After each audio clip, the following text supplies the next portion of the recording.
I wanted to begin with a question, kind of an awkward question actually, which is, who in here has ever made a wrong decision when it came to finding your place in the world at some point in your life?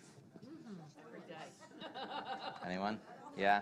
Anyone? Yeah? Yeah. I'm thinking about like how many majors did it take in college until you found the right one? Who in here like is the first major was the right one? Anyone? 2, 3, 4? Yeah. The question is, if you knew the right one, would you take it?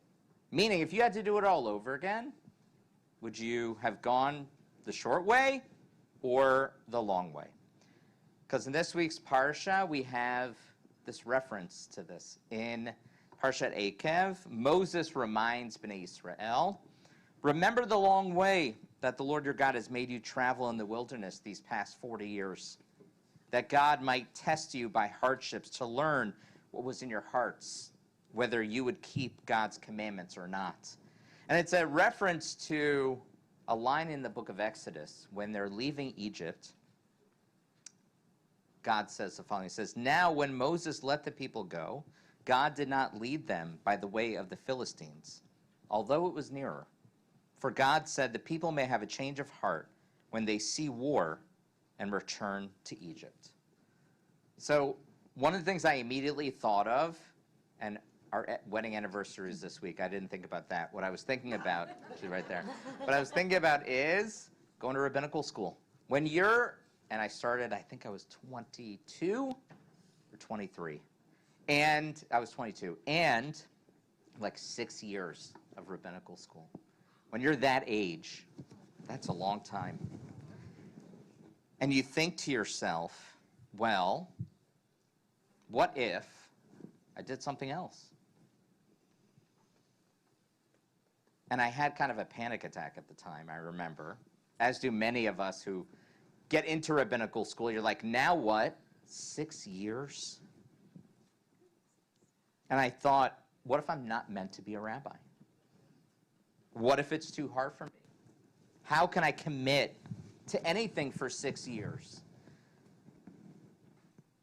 And I could get a job now. I could start making money. And I could have a shorter path. And then I thought of Robert Frost's poem, The Road Not Taken.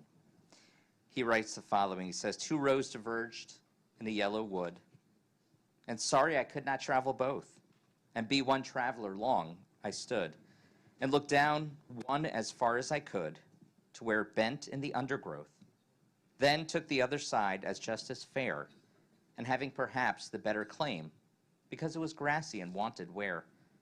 Though as for that passing, the passing there had worn them really about the same, and both that morning equally lay in leaves no step had trodden black.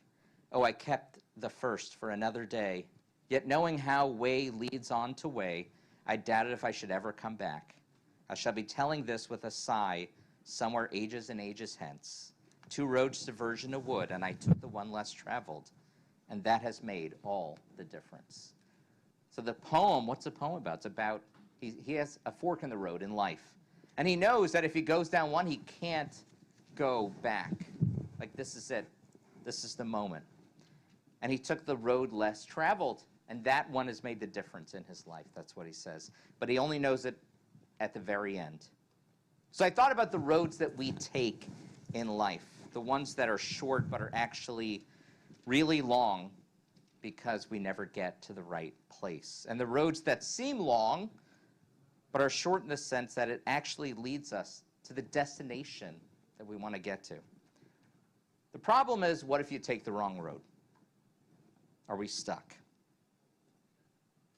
According to Moses, the answer is no. You can actually go back. Moses doesn't say, forget the detours. He says, remember them. Why? Because the long way was not wasted time. It was the very thing that shaped you. There was a contemporary rabbi, Rabbi Ann Brenner. She wrote a really interesting commentary to this.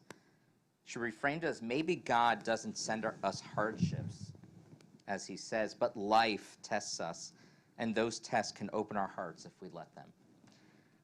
We like to think that the right path, the path in life, is this linear, straight line.